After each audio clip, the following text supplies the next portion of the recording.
One of the ways that you can look at it is that 5 or 10 relates to things that are in heaven, and 6 or 12 relates to things that are on earth. So 5 has got a lot more to do with, or 10 has got a lot more to do with space, and 12 or 6 has got a lot more to do with time.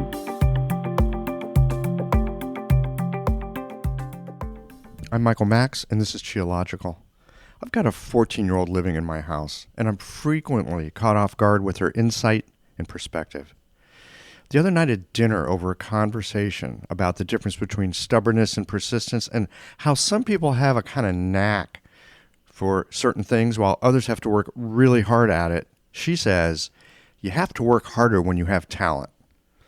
This really got my attention, as I tend to think that when you have talent, you can ease up and enjoy having kind of a tailwind that takes you forward.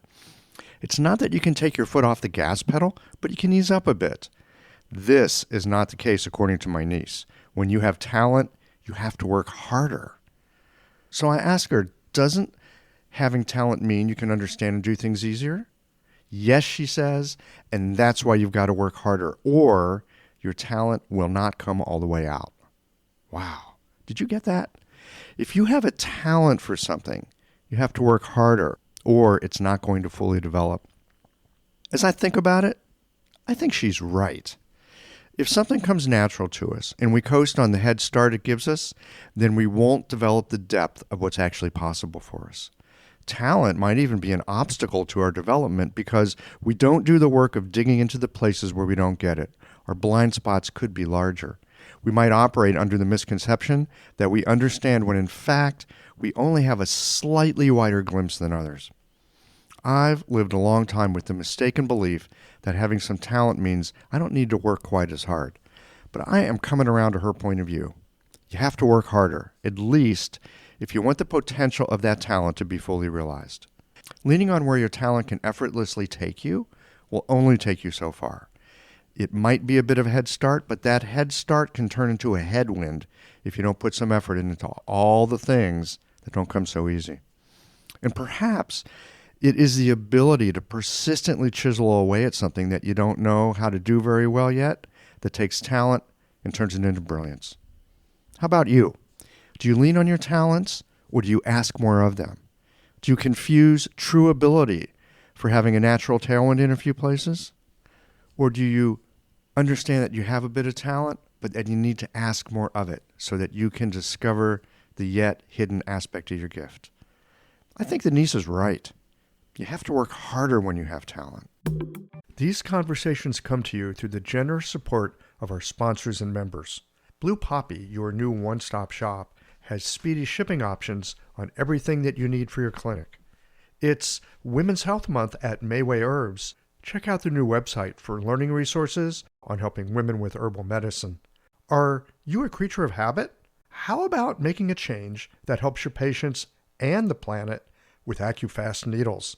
And later in the show, raising your fees doesn't have to be a difficult process. Jane has helpful suggestions on making it easy and effective. And finally, have you considered that having a thriving, profitable practice is one of the most healing things that you can do? Julie Bear Don't Walk has, and she can help you do something about it too. Do be sure to visit the sponsors page on the Qiological website to take advantage of all the special offers our terrific sponsors have for listeners of the podcast. Picture this. Your clinic is buzzing with patients, and then you realize that you're down to your last box of needles. No need for panic, because Blue Poppy, your one-stop shop for all your acupuncture needs, they ship orders received before 3 p.m. on the same day. With a quick visit to Blue Poppy's website, you can order premium needles, herbal formulas, and that special Dr. Bob's oil that your patients love. Blue Poppy understands practitioners can't keep patients waiting. That's why they strive to get you what you need when you need it. From high-quality Chinese herbs and formulations to acupuncture supplies and clinical essentials, Blue Poppy has served practitioners for nearly 40 years with products that meet the highest of standards. Discover everything Blue Poppy has to offer by visiting www.bluepoppy.com. bluepoppy.com, and don't forget to subscribe to their mailing list for exclusive offers and more. Hi, folks. I'm Yvonne Lau, president of Mayway Herbs. May is Women's Health Month, and as a women-owned and women-run business, we especially love how Chinese medicine can support wellness through every stage of a woman's life. So in this month's newsletter and podcast, we're covering topics like PMS, pregnancy, menopause, and osteoporosis. We'll share expert insights and effective treatment strategies you can put to good use in your clinic. Our Plumflower brand line includes herbal tea pills, tablets, extract granules, and organic herbs, all of which you can find on Mayway.com, and where you can also find articles, videos, and other resources to support your practice. Since 1969, Mayway has been a trusted source for high-quality herbal products. In these challenging times, please know that we remain committed to keeping our products accessible and affordable so you can take care of yourself and your patients. As always, thank you for supporting Real Chinese Medicine. Daily habits and routines feel comforting, familiar, easy, automatic. That's the power of repetition. You've worked out the kinks and can do it with your eyes closed.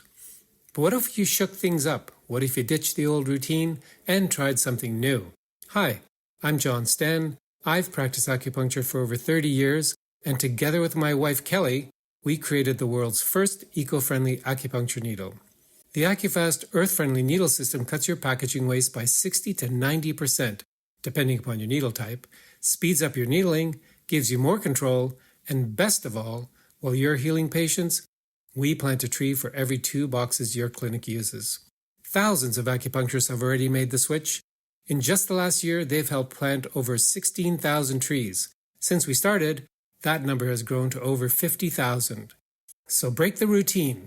Be the change. Visit acufastneedles.com. Your patients and the planet will thank you.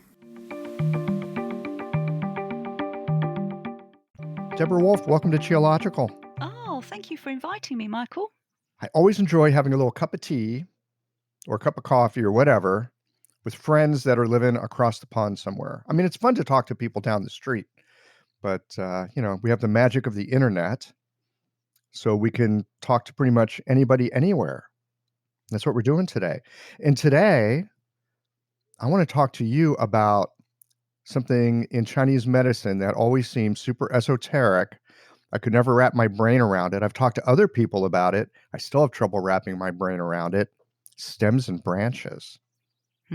Scary stuff. Is it scary to you? No, I think it's fascinating. You think Absolutely it's fascinating? Yeah, I Oh, do. great. That's why I'm talking to you today. So I often ask people how they found their way to Chinese medicine school. I mean, I'm kind of interested in that, but more to the point, and the thing I'm super curious about is what drew you to the whole stems and branches thing? Oh, well, it was a total accident, or rather synchronicity, let's say. Synchronicity. Yes. Yeah, Okay. yeah. Tell So, us about the synchronicity. yeah, and one of those things, time came around again, and I knew that I had to go and study acupuncture. And what did I do? I went to the nearest place, and it happens to be the oldest acupuncture college in Britain that specializes in stems and branches. And I knew nothing about it. How did you know that you needed to study Chinese medicine? Well, I think it's probably that typical story. I wasn't very well. I was brought up very scientifically. I thought acupuncture was a load of poo. Eventually, I went to an acupuncturist. They sorted me out. I had this crazy experience while I was feeling very negative about it. Like, I wish he'd just get on with it. Why does he keep asking me all these stupid questions that haven't got anything to do with my problem?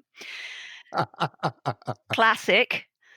Classic. Why am I here? Why am I paying this guy money? This is not getting me Right. anywhere.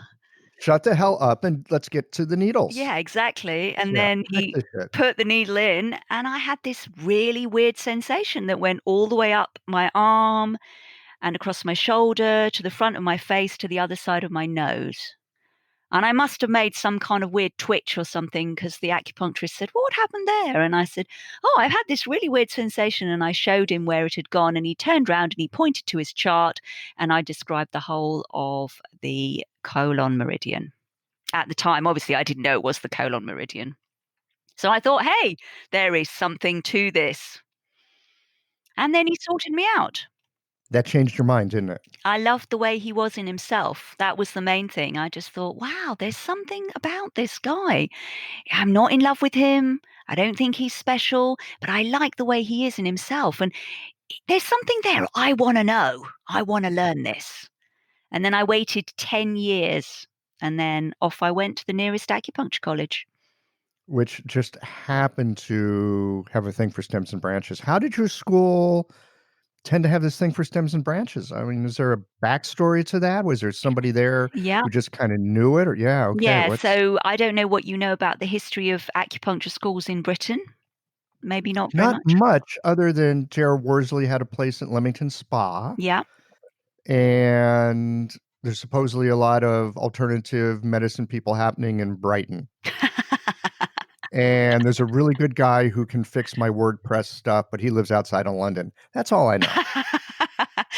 So my first experience of acupuncture was in Leamington Spa because I happened to be at university there. So I was actually treated by a Worsley practitioner in the place where they were in this industrial unit near the station. It was really hidden and quite quiet and in the middle of sort of like you wouldn't expect an acupuncture college there.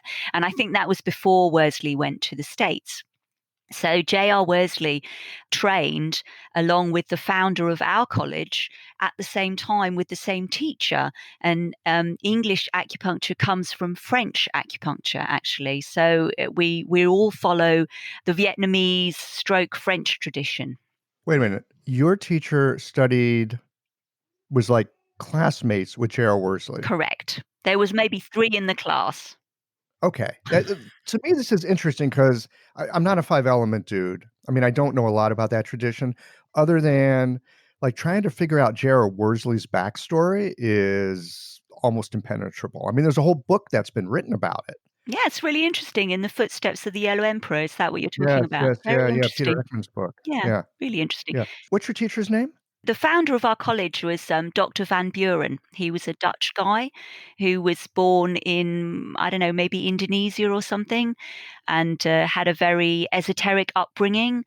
And then he was a prisoner of war in Japan, and then he was a naturopath, and then he studied acupuncture after that. Interesting. Okay. So your stuff kind of comes from the French tradition, As does Worsley's. as does Worsley's. Definitely. Okay. Yeah. All And right. you see, that's part of the problem for me is that because the moment I started studying, I realized that all our stuff had been translated through lots of different languages. I live in England, but actually my mum's Italian, so I've always spoken more than 2 languages, and I've done a lot of translating and interpreting, and so I was quite horrified at the idea that there were all these terms and people use different terms, but were they the same characters? And, was it mistranslated because people didn't know anything about acupuncture and, all this stuff. So we got classical Chinese translated through Vietnam or France, then to English. What a nightmare. Right, and not only translated, in terms of words, but you're translating through culture, through time, through a person's perspective. Were they a missionary? Were they a business Exactly. They person? didn't know anything about it. It can be so tricky going through culture, language, a person's ability to translate in the first place, and then you've just got time and space. I mean, Chinese people in the Han Dynasty, Chinese people in the Song Dynasty. I mean, what does a Song Dynasty person really understand about a Han Dynasty person? Probably nothing, I No, suspect. probably not a lot. Yeah. Yeah. So, we have this tradition that has come down through all these different influences, and we think we know what we're talking about. No, we haven't got a clue. I mean, how do you puzzle this stuff out? You speak several languages. I know you speak some Chinese. We've written a little back and forth in Chinese. So you might even speak a lot of Chinese. How much Chinese do you speak? I don't speak a lot, but I read and write in classical Yeah. Chinese. Great. Yeah, my Okay. spoken Chinese is not very good. It's hard. Yeah, mine. It is hard. Reading's easier because you have time to like puzzle stuff through. Yeah, and also I haven't really got I haven't got enough time in my life, so, I speak a few languages and really I'm just interested in being able to read the texts. Yes. Yes. So how do you puzzle out what's relevant and useful? Well, I have this theory, studying Chinese medicine for me has become much clearer by understanding that it's number based. The more we understand about numbers, the more we understand Chinese medicine. Uh-oh. Does this mean I have to know how to do, like, calculus and all that No, stuff? no rubbish. None of that. Just normal numbers. Only the numbers 1 to 9 is plenty. All right, I'm in. You're in. Hooray! Yeah. So the numbers 1 to 9, this relates to stems and branches, yes? Absolutely. You know that there are 10 stems and 12 branches, which is basically 5 and 6. I've heard, well, like 5 phases, Yes. 6 conformations or levels or, Yeah. whatever Jing, you wanna call it. divisions, whatever you wanna Yeah, call them. yeah, the old Jing, yeah, these days I just wanna say 6 Jing because that is so hard to translate. Yeah, well, there you go. It's another one where people translate it so many different ways, and then you never know what you're talking about. Or we'll argue over how we're translating it. Instead of just going, "Oh, it refers to this thing or this process," we get hung up on, "No, it's a level," or, "No, it's, whatever, blah, blah, blah." Yeah. Yeah, and something that doesn't get talked about very much either, does it? We spend a lot of time talking about it at my college. And when you talk about it, what are you talking about? Like, clue us in on that conversation. Well, we're talking about the connections between 5 and 6. In my initial training, I can't say about how my teachers understood it because, as a student, there's a bunch of stuff that you're not gonna understand probably for 10 years. But I remember studying 5 phases and the 6 Jing, and it's like, okay, I can kinda look at the world through the 5 phases, or I can kinda look at the world through the 6 Jing, but, like, putting them together, I couldn't figure out how to squish them together. Mm. Have you got some insight on that? I mean, there's lots of different ways of looking at it. One of the ways that you can look at it is that 5 or 10 relates to things that are in heaven, and 6 or 12 relates to things that are on earth. So 5 has got a lot more to do with, or 10 has got a lot more to do with space, and 12 or 6 has got a lot more to do with time. And we can think about the way that we move from 5 to 6 or 10 to 12, which is that story about when you're in the womb and you're still in heaven then, and you've only got 10 Zhang Fu organs, and you don't actually have a Jingluo system. You don't actually have a meridian system at all until you're born. It doesn't start until you have your first breath and your first suckle. And that moment is the moment when suddenly, if you look at Western medicine, when you're in the womb, you have an oxygenated blood system as an embryo because you can't breathe. So there's red blood that is going through your body coming from your mother. But the moment you're born, you have to breathe. And so suddenly you need to have a place for non-oxygenated blood and oxygenated blood. And so that means that your heart is divided into 2. And that's when the septum closes. That's the way they call it in Western medicine. And in that moment, that's when fire, the element fire, or the phase fire, becomes 2. Emperor fire, which is the heavenly one, and minister fire, which is the earthly one. This is a piece of Western physiology that I was not aware of. I mean, I see what you're saying. The heart is an embryo or is a fetus. You're not breathing oxygen. You're just taking that in from your mother. But as soon as you have to breathe, the heart goes through this profound physiological change. It divides itself in 2. Yes, that's right. Bang. You've It got, just comes right on. yeah. There's one bit, once you're born, you've got one bit that is related to the lungs, so it's bringing oxygen into the blood. And then there's another bit that is to do with pumping it round and then bringing the stuff that is now had its oxygen removed back up to the lungs. So you've got like a blue bit and a red bit, if you want, Right, in right. simple terms. So the heart transforms instantaneously in that moment of birth. That's when the septum closes. Yeah. And you have, for Wow. instance, children who have heart defects where the hole doesn't Mhm. shut. And so they've got Right, I've heard about tarnished that. blood, for instance, because it's not, Mhm. it can't stay in the right way, if you see what I mean. And And this is where we get minister and imperial fire. This is another one of those areas, ministerial, imperial fire. I mean, I've heard the terms tossed about for years. I know it's important because people talk about it a lot throughout history. And yet I'm kind of sitting here going, I don't really get it. I mean, if I had to explain it to my 14-year-old niece, I'd be at a loss.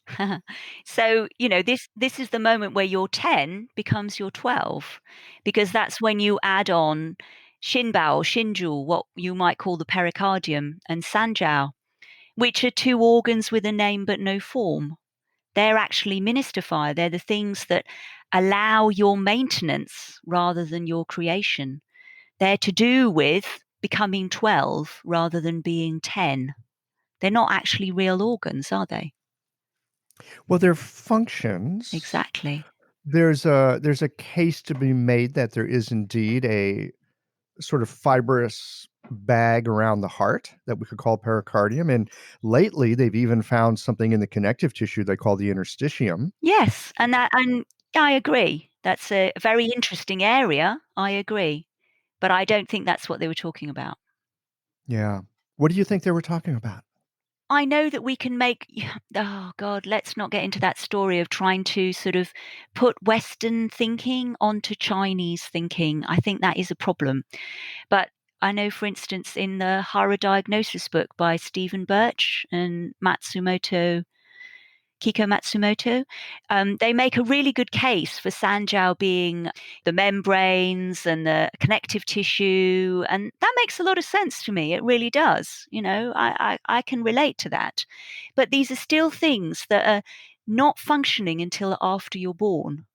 So you still have this functional aspect. And it's to do with our maintenance, the fire of our maintenance rather than the fire of our creation. It's very different to the fire of the heart. The fire of the heart is a heavenly fire. It's our Shen. It's not something that is ours, if you see what I mean. Ooh. Now, that's a provocative thought that our Shen is not ours. It's heavenly. It descends, it comes into the embryo at the 3rd month. That's what the quickening's about. Okay, quickening. Quickening is when you really do feel that something is going on. If you're pregnant, it's only after 3 months that the embryo is seriously established, that you can start to feel something happening. Before then, really in Chinese embryological thought, ancient Chinese embryological thought, you weren't really pregnant. You didn't really have a baby as such. Mm-hmm. Until that 3 months. I know certainly here in the West, that first 3 months, I find women are generally quite reluctant to say too much about being pregnant until that first 3 months has passed. At Yeah. least I've seen that with my patients. Yeah, until around about 12, 13 weeks, you don't really feel it's well established. And, you're going through this roller coaster, hormones all over the place, you're feeling tired, you're feeling sick, you don't know what's going on. And then suddenly, poof, things change and you're like, oh my God, I am actually pregnant. So there's this thing about 3, this 3 thing. That's why we have 3 Hun, for instance. Talking about numbers, of course. Because 3 Hun, again, we've got that thing, it's like traditionally it was on when the baby was 3 days old or 3 months old, then the father would look them in the eyes, look at their Hun, and then they'd give them the name.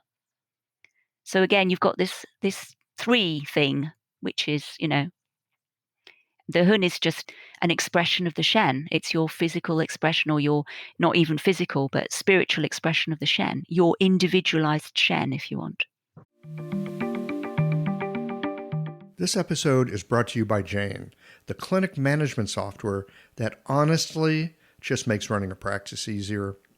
Let's dive into something that's never easy, but sometimes necessary: raising your fees. It can feel awkward, right? But here's a tip that can really help. Consider offering flexibility to your patients as you introduce the change. When patients face new fees, it's natural for them to feel uncertain or concerned. That's where flexibility can really make a difference. Offering options like a phased increase, suggesting a payment plan, or even taking a moment to talk things through can help to ease the transition. These thoughtful gestures show your patients that you're listening and care about them, which strengthens the trust you've worked so hard to build. If you're looking for more ideas on how to navigate these kinds of changes, head to frontdesk.jane.app and check out the article, How to Tell Clients You're Raising Your Fees. One last thing, if you're ready to give Jane a try, you can use the code CHIOLOGICAL for a 1-month grace period on your new Jane account. So there's an aspect of Shun that comes in, it's not ours, is the aspect of Shun that is, I guess we could call it us. Yeah. And then what's the third? You said that there's 3. 3 Hun. Oh, 3 Hun. Yeah, I thought 1 there was just Shen. 1 Hun. No, there's 3. 3 Hun and 7 Po. That makes 10. Oh, my. That makes 10. Oh. Okay. All right. Okay. I can see we're going to have a lot of fun with numbers here. All right. I'm going to express my ignorance because I thought there was 1 Hun and 1 Po. And now I'm hearing that there's 3 Hun and 7 Po. Yeah. 3 Okay. Hun, which is to do with heaven, earth, and man. And they live in the 3 Jiaos, San Jiao. So each Jiao has its own Hun, It does. so to speak. Yeah. So the Hun of the upper Jiao would be the Shen. Mm-mm. Is that correct? No, I'm off track here. No, all 3 Hun are like an expression of the Shen. They're like our individualized Shen. This is that idea of 3 is 1, which you also see in the body, for instance, with Du-mai, Ren-mai, and Chong-mai. Mm-hmm. Well, you see it in a lot of religions as well. Exactly. Yeah. Right? I was going to avoid that because, religion, I'm not very good at that. Well, I had an experience recently. I took an individual meditation and solitude retreat, and I did it at a Franciscan retreat center. Wow. Yeah. And, they got crosses all over the place. Well, Because there's a yeah. Franciscan, right? Which is a little creepy to me sometimes because I grew up Jewish. So it's always like a little weird. But, and then they got, Jesus hanging on the cross. But I'm away on a little meditation retreat here. And I look at it early on in my time there, and I look at it and I go, oh, look at that. There's a vertical line, that's heaven. There's a horizontal line, there's earth. And what's in the middle? Ren. It's like, it's right there in the Christian mythology. It's just plain as the nose on your face, right? 5. 5. Uh-oh. Warning. Okay, 5. wait a minute. Warning. Okay, we're coming up to 5. I want to hear about 5 in a moment. Have you watched Umbrella Academy? Well, I did. And that number 5, he's the only one that doesn't have a name. And what does he move through? Time and space. It's fantastic. But what about 6? What about 6, huh? Wait a minute. Which one's number 6? Yeah, I don't know. But, there's Who's something 6? missing. Wait, I forget who 6 is. Maybe he's the dead one. Oh, man, I'm going to have to go back and watch it. Anyway, number 5 is quite a character. Yes. So, all right.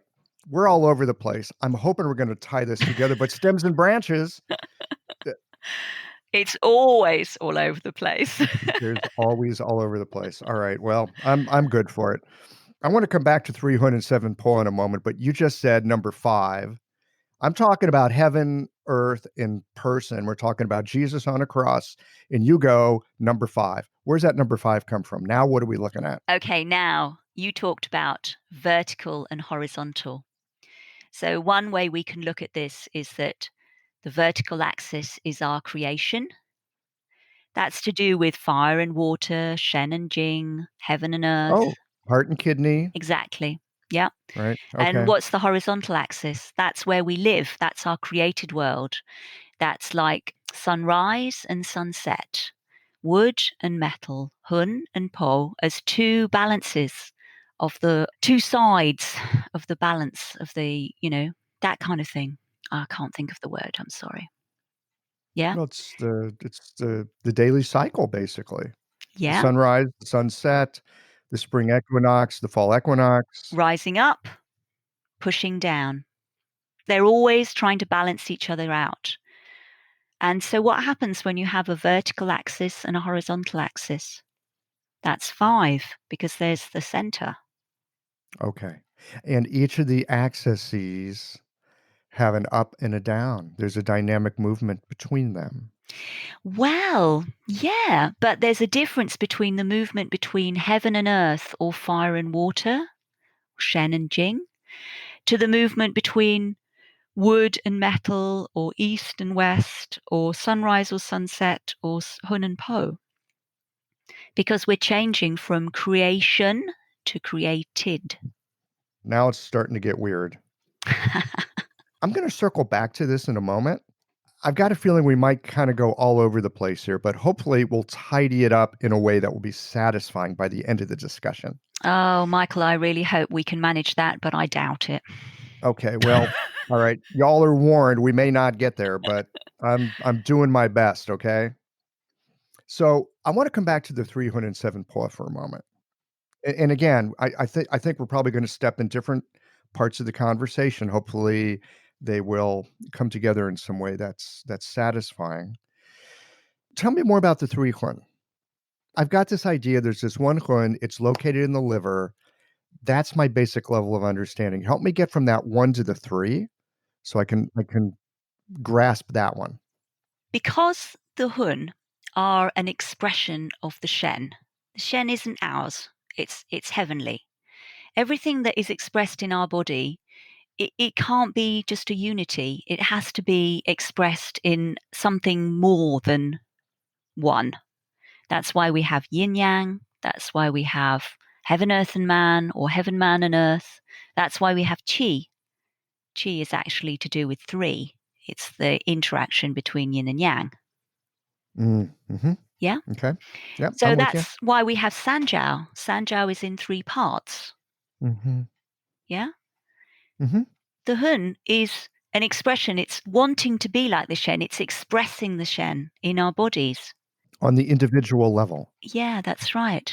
It's the expression of Shen on the individual physical and psychoemotive levels. Yeah. Or even just emotional, psycho, whatever level. It can only be 3. It can only be the first possible expression of 1, which is 3. Just like heaven, earth, and man, or Ren Mai, Du Mai, Chong Mai. It's that first stopping point.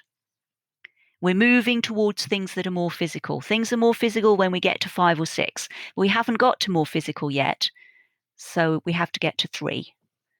Okay. And the 3 is where you've got something, you've got the counter to something, and then the relation between them. Yeah, that's right. And if you really wanted to get into number stuff, then you could also, for instance, talk about the He. Do you know about the He? It's the one that's, there are 2 different maps that were found that are supposed to be very ancient. One is the Luoshu and the other one's the He. And one was found on the back of the tortoise by the great Yu. And the other one came on the dragon horse. And I think it was Fuxi who saw it. Not familiar with these at all. They're cosmological maps of the universe. And when you look at the He, which is the one that was on the back of a dragon horse, I'm not entirely sure what a dragon horse is, to be honest. They have number relationships. And what they're describing is the vertical axis, the horizontal axis, and then coming to the center. And they have numbers to do that.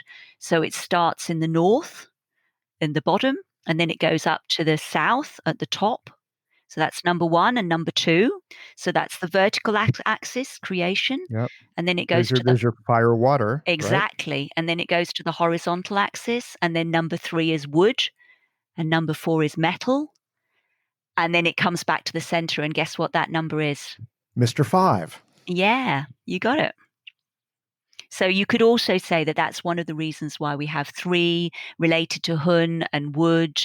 And, that it's the 3rd movement. If you want, you do start in the north, then you join up with the south. So you've got the creative axis, and then you start doing the created axis, and you start in wood, and then you go to metal, and then you complete in the middle, in the center. Yeah. That makes so much sense. So wood is the beginning of the creative aspect.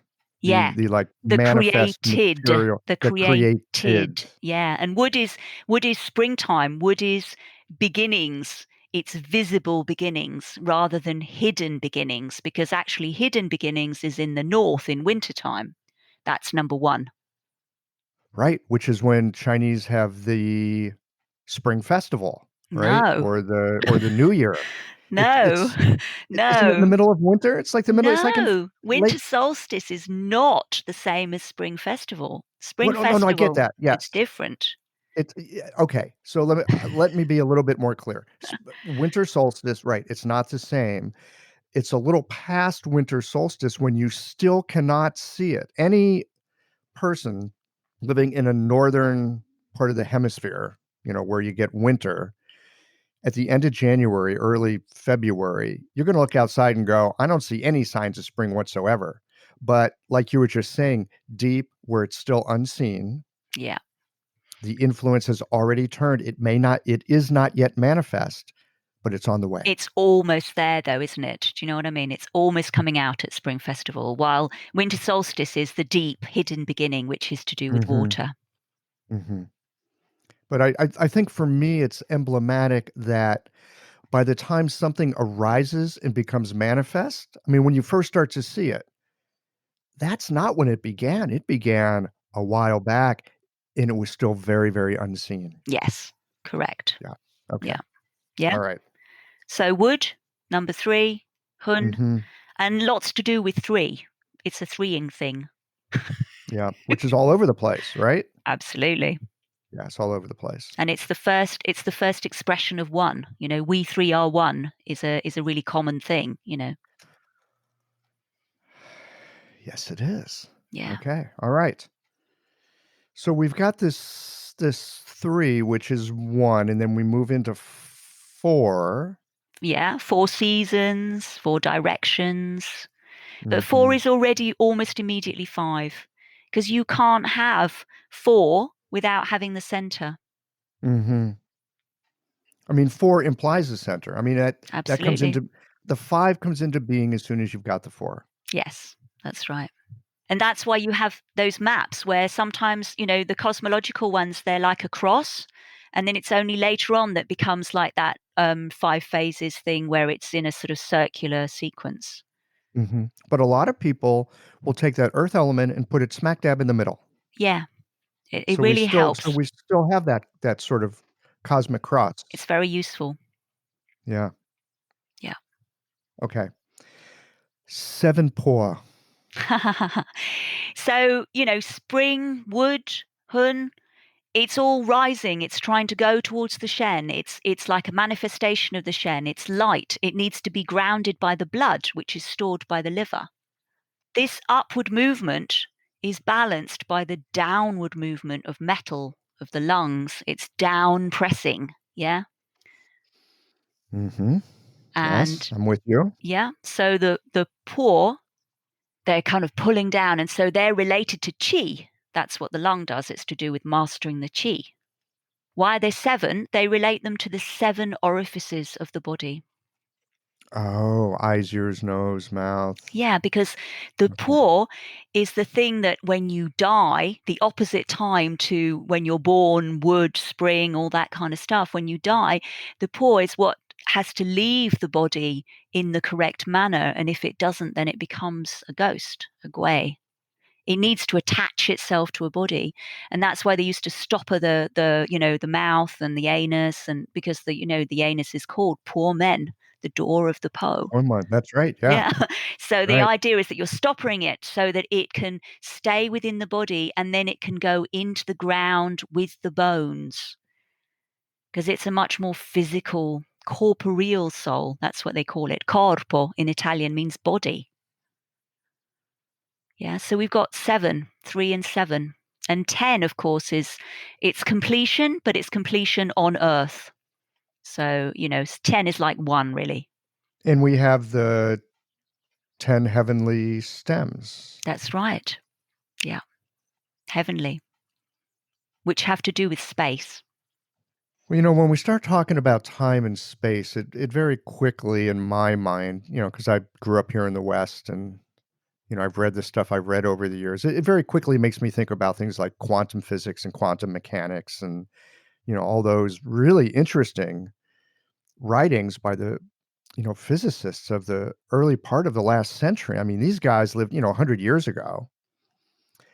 I mean, we're just now beginning, I think, in our culture to see how some of what they were talking about actually makes sense. I mean, they talk about time and space in such a phenomenal way, and how, I mean, just the act of consciousness observing something in matter will change the fabric of the universe in a sense.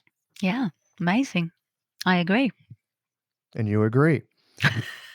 Do the stems and branches have something to say about that, or am I just trying to glue No. together two things that have nothing to do with each other? Yeah, you're putting Western stuff onto Chinese stuff. Okay, I'll just drop that then. Get your Chinese mind on. Yeah, well, I like putting my Chinese mind on. I find it's a helpful and useful thing to do so, because if I can look at things through my Chinese mind, I can see things that I can't see with my Western mind. The trick for me is being able to really put on my Chinese mind and gently lay aside my Western mind. Not that I get rid of it, but just like lay it aside and be able to, in some way, differentiate what is my Western mind, what's my Chinese mind, because there's always this guy in the middle that's going, look, I can hook this stuff up. But some stuff isn't meant to be hooked up, I suspect. No, I think sometimes when you try and hook it up, you actually kind of just confuse things for yourself. Mhm. Great. Okay. So I'm just going to put that on the shelf for the moment and come back to the creative and the created. It's evocative just to put those two terms together that way. It's very poetic. I'd like to hear more what you have to say about that, basically, in a way that can help us understand the work we do in our clinical practice. Is there some kind of clinical, I don't want to say application, but some way that understanding this dynamic of creative and created can help us in the work we do? Really, what you're looking at is the more you can understand, or the more you can get your head around the way that Han Chinese thought about the cosmos and their place in the cosmos, the more you can understand the way that they wrote what they wrote. It doesn't seem to be so weird, if you want, but you do have to put your Chinese head on. If you think about it, these were people who were living outdoors as farmers. So they observed the sky and they observed the seasons. They looked at what happened over time and they applied this to the body because they had the underlying understanding that the cosmos and the body were the same thing. They did not see themselves separate from nature. Absolutely not. That's very hard for us. Well, I think we're silly to think that we are separate from nature. Well, I would agree with that, and certainly you look at the condition of the world, and that I think it's pretty obvious to those who have eyes to see it, and yet it's a very persistent illusion that I end at the edge of my skin. I know. But actually, the more you look, the more you read, the only way to make any sense out of this is by understanding that what happens around you is actually what's happening inside you. And that is really fundamentally the basis of what they call stems and branches. Is just an understanding of, and you even see that in the Yellow Empress Classic. It talks about, to be a good doctor, you have to be a good astrologer and a good geographer, and then you'll be good at, working with the body. And what they're saying is you need to know about space, you need to know about time, and then you'll be good at what you do. That's all they're saying. Makes sense as we're talking about it. Right, but, I mean, you know how some things are, you don't quite have it, you hear something and you go, "That makes sense," and then you actually try to say it yourself, and you realize that you don't quite have it yet, right? You've got, like, a glimmer, you've got a glimpse, maybe something that feels like a hunch, and now you gotta go and kinda work at figuring it out. What does this really mean? How does it really work? How do I do this? I mean, to me, this is capital P practice. It totally saddens me that we have been sold this system that's called TCM, which is not traditional in any way whatsoever. And all the bits that are actually the understanding of how the Han Chinese viewed themselves within the cosmos has been excised from teaching of acupuncture. I'm constantly horrified. Like Michael, I'm sure you're a great practitioner, and I'm saddened by the fact that you didn't know there were 3 Hun.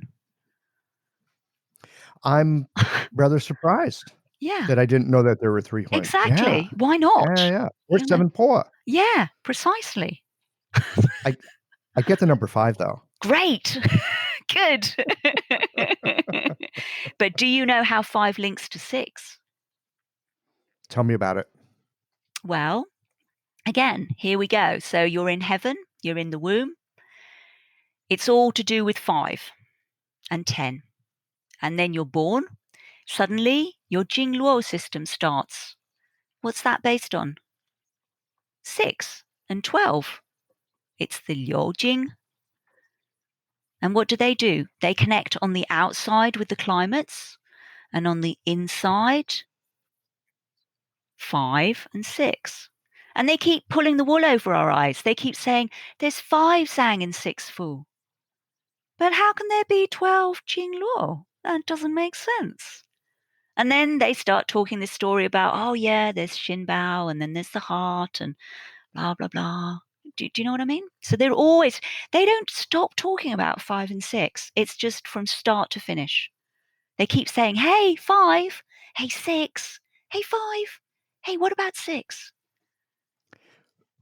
But they're both interconnected. So you could talk about 5 or you could talk about 6, and it has more to do with where you're standing and what you're looking at than is 5 a reality or is 6 a reality? The They're answer both is there. yes, they're both realities. Correct. But 5 has got a lot more to do with the way things move in the heavens, and 6 has got a lot more to do the way things move on Earth. Okay. So 5 Zhang. Yeah. Because I just heard you say 5 has to do with heaven. So you're saying that the 5 Zhang are really about the influence of heaven within these viscera within our body? Within the body, what do the Zhang do? What's their primary function? What do they do? Having a thriving, profitable practice is one of the most healing things you can do as a healthcare practitioner. Because a robust business is the ultimate expression of vital qi. And that's the heart of our medicine. I'm Julie Bairdontlock, and I help practitioners grow nourishing, profitable, authentic businesses that embody the generative cycle of Chinese medicine. This isn't about all yang all the time. It's about expanding your own internal capacity, growing collaborative relationships with your patients for ethical patient retention, and marketing as an extension of this medicine, not a necessary evil. You already know that everything is connected in your patients' lives and bodies. The same is true for your business. When we align your systems, your schedule, your pricing, and your offerings with you, we create flow, which means more spaciousness, more impact, and more joy. When you are in the flow, fully resourced in terms of chi, time, and money, your business becomes a source of healing, not just for your patients, but for you. Let's grow something rooted, radiant, and real. Visit lifeflowconsulting.com to learn more. Well, traditionally we've been told they store the essence. Right. They store the clear. They're mainly about storage. And they're also considered more vital. It's like the Fu are considered second-class citizens in the world of organs. It's like you got the Zhang, and the Zhang are super important, and the Fu, Yeah. expendable. So what about these, okay, so what does that tell you? Are they more heavenly compared to the Fu? Well, again, I think it depends on where you stand and what you're thinking about. If you say heaven is more important than earth, then maybe you could make that argument. I mean, when you're talking about heaven and earth, they're a duality. They're always in constant connection. I But would say that they're always in constant connection, and and they are reflecting each other. yes, but when you look at the cosmogony, the way that the universe was formed from a Han Chinese or even earlier point of view, what happened? The light and the clear went up to heaven, and the dense and the impure collected downwards on earth. So you have anything that's pure is inherently more heavenly, and that's what the Zhang do. They store heavenly stuff. And then there's different manifestations of heavenly stuff because we're in the world of five. So, you've got 1, 2, 3, 4, 5, but it's still pure stuff, which is more heavenly. I get that. I can follow that. Good. Yes. All right. And then we got our Fu, Yep. which is the expression of heaven in the earthly aspect. Yeah, if you want. Why not? It's dealing with the outside. What the Fu are doing is they're protecting the Zhang, basically. And they're connecting with the outside. This is where you also get that story about the Liu Jing. They're connecting with the outside. We have this sort of interior heaven, so to speak, in the Zhang. We have these conduits that connect that with I'm going to call it outer world, the outer environment. The climates. The climates, that's more the Fu. That's the realm of the Fu. Yeah, to do with 6. To do with 6. And of course, life comes from the interaction of between the these two. That's right. And incidentally, little side note, I said that they keep talking about 5 and 6. What about the story of the extraordinary Fu? Qi Jing. The extraordinary Fu. There's which 6 of them. Do you know about the extraordinary Fu? Oh, no. man. Oh, I'm so sorry. No, this is great. Tell me about the extraordinary Fu. I didn't know that we had extraordinary Fu. Okay, so Clue me in. there's a chapter in the Su Wen. I'm sorry, I can't remember which one it is. Instead of saying there are 5 Zhang and 6 Fu, what it says is there are 5 Fu and 6 extraordinary Fu. And it says, well, what are these extraordinary Fu? It says, well, the extraordinary Fu, why are they called extraordinary? And you know already that there's got to be a hint because they use the word extraordinary, qi, like they use for the qi jing ba mai. Qi jing ba mai. So, right. Extraordinary vessels. It's got something to do with jing and before birth and all that kind of, pre-heavenly sort of stuff. Yeah.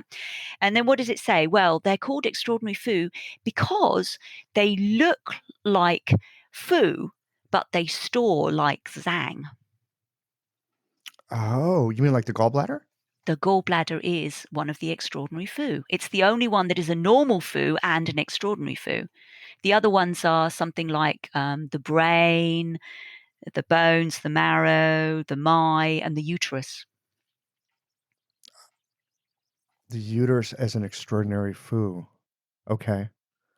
Wow. I'm going to have to go back and reread some of this stuff. I really appreciate the clue of how to look at this and approach it. And I think to the credit of my teachers, I think I have heard this kind of thing before, but when I was first learning Chinese medicine, it was enough just to wrap my mind around like 12 channels and some acupuncture points, right? Getting into the kind of stuff we're talking about now, I had no bandwidth for it.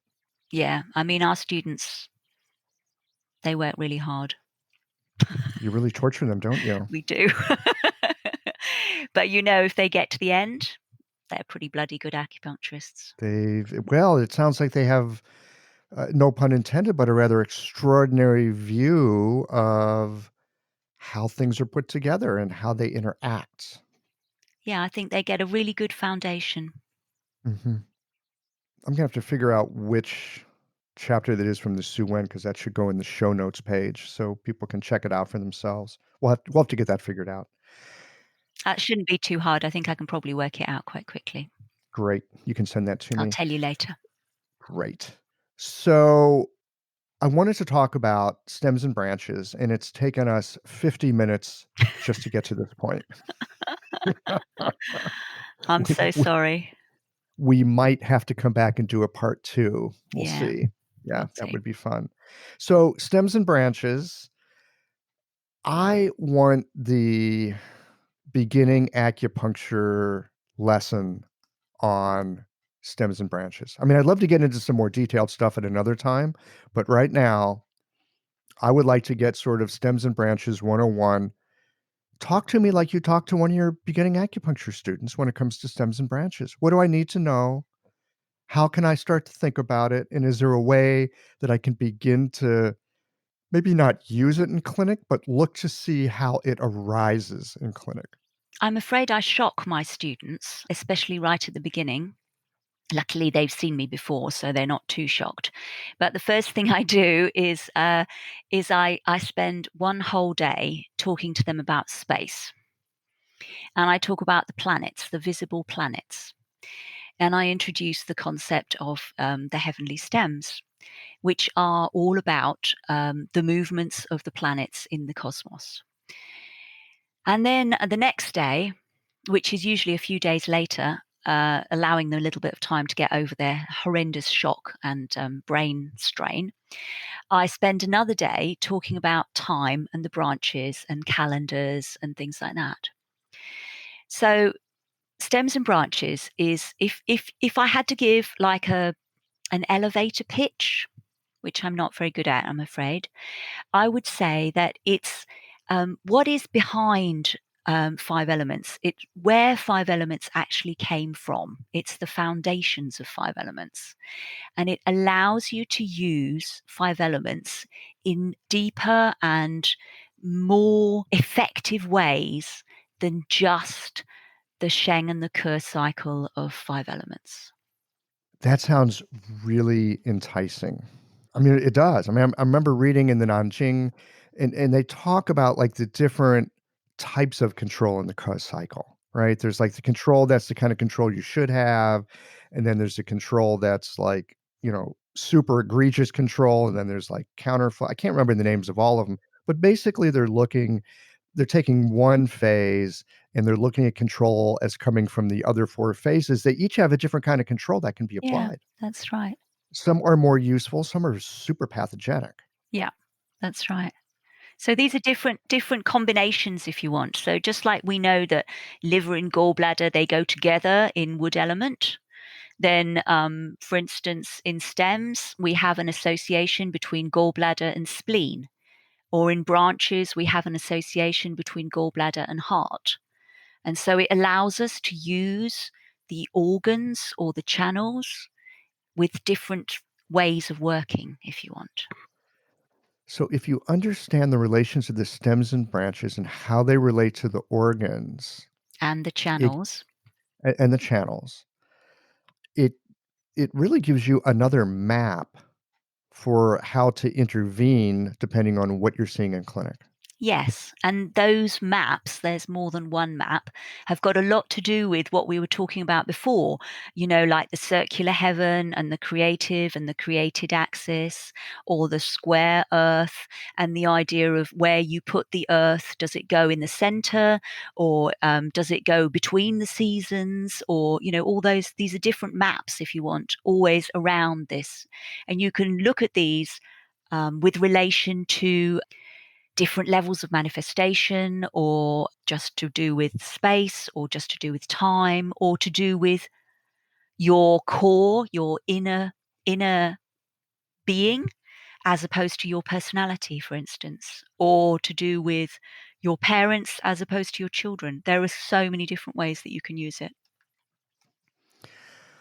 Holy smokes. It leaves me a little speechless, and I usually have something to say. Oh, that's great, Michael. I'm really pleased.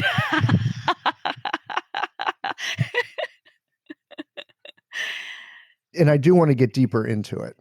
I think you should come to England and do some studying. Oh man. Okay, I'm going to go buy a plane ticket.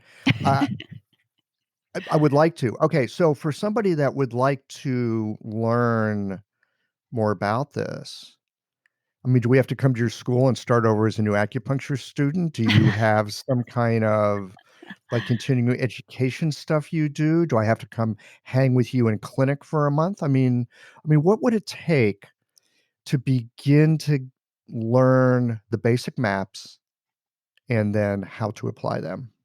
We do have people who are acupuncturists who come and follow the third year Chinese medicine module, which is basically about stems and branches. The more I teach it, the more I realize that actually it would be a lot easier and a lot more helpful to teach this to people who are already graduates rather than people who are third year students, because it really feels like I'm trying to stuff an already full goose, to be honest. I can explain things much clearer, and I can see those glimmers of understanding much more with somebody who's been in practice for a while than for people who are still struggling. That makes a lot of sense. I mean, a few minutes ago, we were talking about the extraordinary foo, and I'm like, "Yeah, I'm drawing a blank on it." But actually, no, I didn't draw a blank on it. It's things that I'd heard about. I was completely unable to take that in because I was stuffed so full back Yeah, in that time. And I think it exactly. also is true that if we can take some basics and learn something about the basics, okay, I can kind of work my way around the wheel of the 5 phases. Hun, Po, Shun, maybe I've got kind of a sense of that after a few years of practice. So you work with these things, you get a little bit of comfort, you get some mental models that kind of work or you recognize where they don't. Then you're more ready to take another step like what I think you're talking about. I think it does make sense. It takes a kind of readiness. You have to be sort of cooked enough to be able to get that. And also maybe bored with using the same points and getting stuck in those ruts that people do get stuck in. Because it is a bit like that. You're like, oh God, I don't know. I suppose I'll do spleen 6 then. You know, it's like, really? So this is what I really, really love about teaching stems and branches, because I'm completely selfish in my teaching. I do this because it forces me to keep on rereading and thinking and applying. So I'm doing it for myself. I'm not really doing it for anybody else's benefit. And what I love about it is it's a little bit like being a vegan. You know, if you're a vegan, people always say, oh my God, you can't eat this, you can't eat this, you can't eat this. You know, what do you eat? But actually, restriction and, sort of forcing yourself to be, to think more, to use your mind, to really sort of concentrate and focus and try and find a way around it, causes you to be substantially much more creative. Yes, And that I absolutely. love that. I love that. I don't want to be bored. Yeah. I hate being bored. I understand. Well, and but I also this thing about that you're doing it selfish. I also want to suggest that there is the possibility that when we go deeply into something that we're curious about, because it somehow feeds us and then we take it and share it with other people, it's actually a very generous thing to do. Maybe. But, And very creative, super artistic, right? This is where art comes from. all I know is that I love it. I find it completely fascinating, and I'm still studying it more and more and more. And the more I study, the more I learn, and the better my teaching gets. So, you know. Yeah, absolutely. That's great. So, uh, we're gonna come back and do a part 2. I hope you'll agree to that.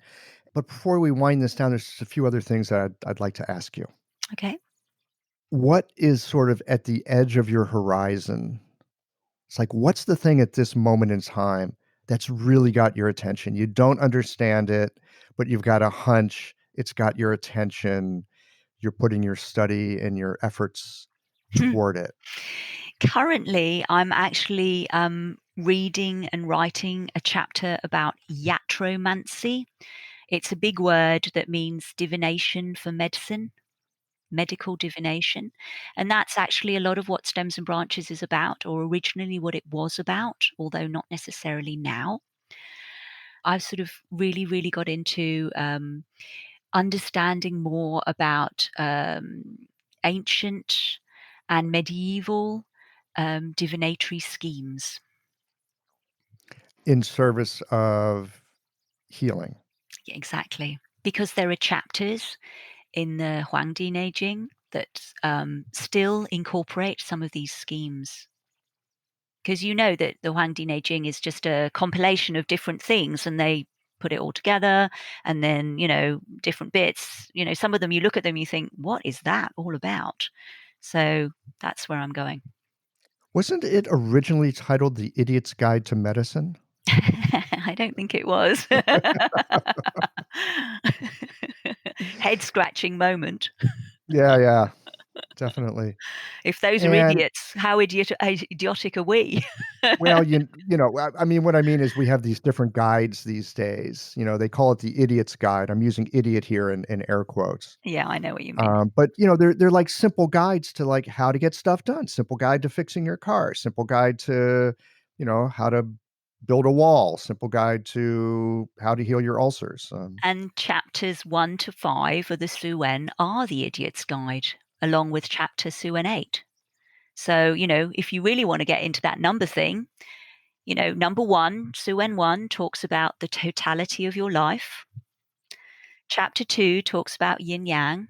Chapter 3 talks about things to do with 3. Chapter 4 talks about the seasons. And chapter 5 talks about the 5 phases or the 5 elements. Oh, chapter 6 talks about things to do with 6. Chapter 9 talks about things to do with 9.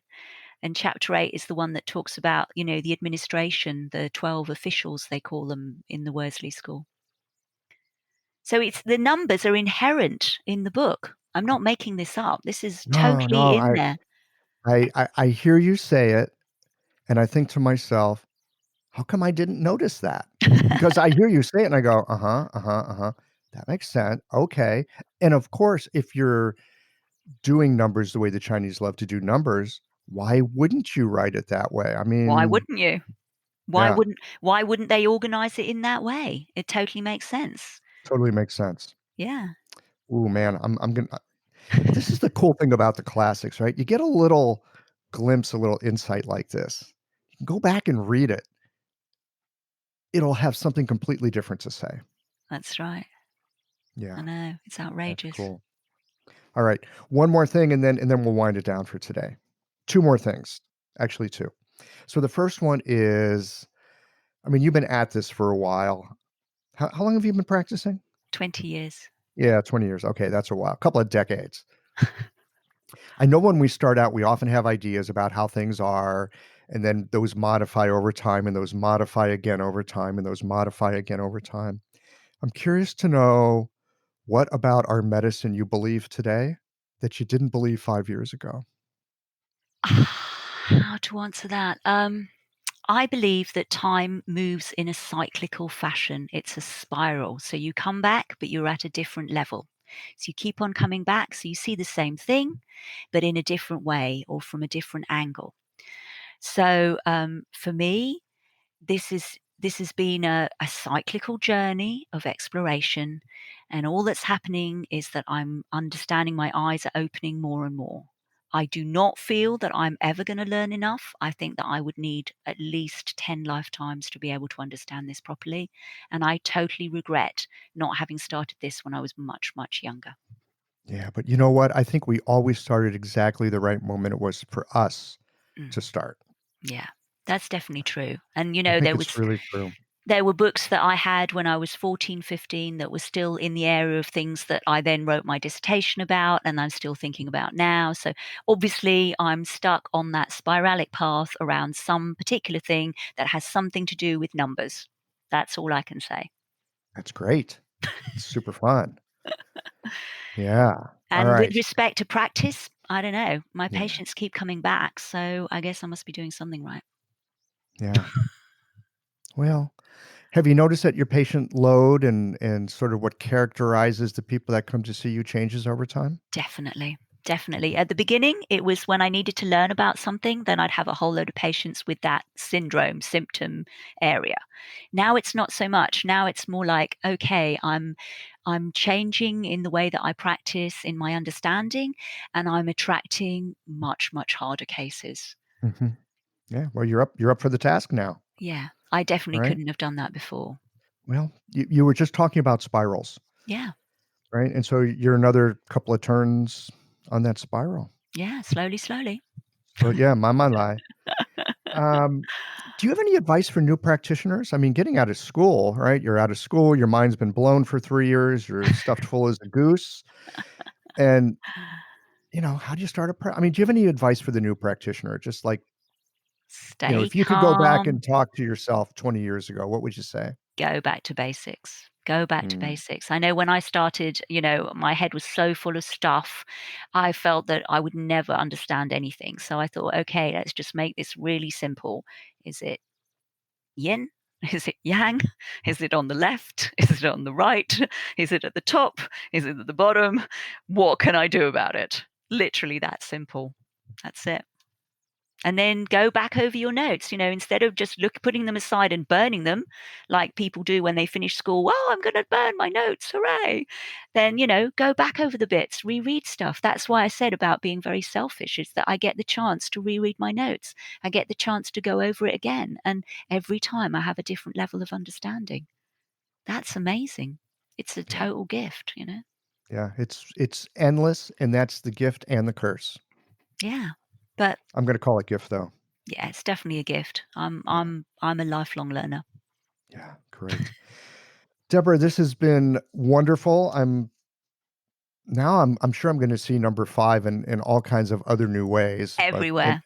Yeah, and the 6 too, the 5 and the 6. Don't forget the 6. Boy, all right. And we need to Watching know who the 6 is in Umbrella Academy too. I'm trying to remember who that is. Yeah, who is it? Is it Vanya? Maybe. No, I think she's 7. No, I think she is 7. But, Maybe it's I'm gonna have to go back and find out. All right, we'll put it in the show notes for you. Yeah, how cool. Deborah, thanks so much. Oh, thank you, Michael. It's been brilliant. Well, here we are at the end of this episode. If you've listened up to this point, you're either a rabid fan of Qiological or the forward button on your podcast player stopped working. If you are indeed a fan of the podcast, you can help us to bring new episodes to our community of practitioners by supporting us with a membership or a one-time contribution. Details, of course, are on the website. That's it for today, friends. Join us again next Tuesday for another thoughtful episode of Qiological.